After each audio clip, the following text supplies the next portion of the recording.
करी जाम खुलियाम है केसरिया के लइका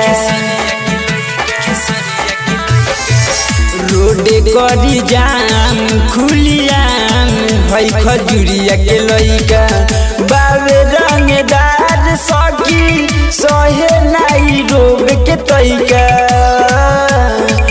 रोड करी जाम खुलियाम है चकिया के लइका रोड करी जाम खुलियाम है कोटावा के लइका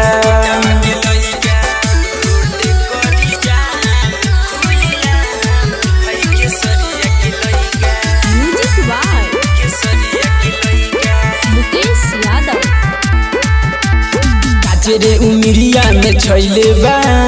जिला मोतिहारी हिलैले बा चलेला ओढ़निया हटाई के काना पर दुनाली के धैले बा काचरे उमिरिया में छैले बा जिला मोतिहारी हिलैले बा चलेला ओढ़निया हटाई के काना पर दुनाली के धैले बा छपरा सिवान के कोइले देखो मोहल बे कैसे रोड कदी जाम खुलियाम लाला छपरा के लइका रोड कदी जाम खुलियाम हई हुसैनी के लइका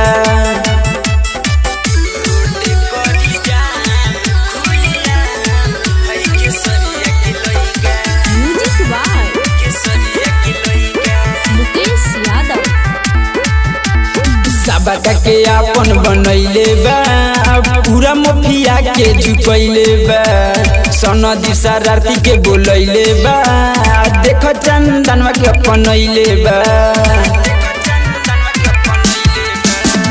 सबका के अपन बनैले बा पूरा मफिया के झुकैले बा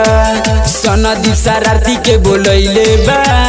देख या नचवा के अपनैले बा बोलतिया ऐसे जैसे जपतिया सब तैसे रोड कदी जाम खुलियाम है केसरिया के लइका रोड कदी जाम खुलियाम है खजुरिया के लइका।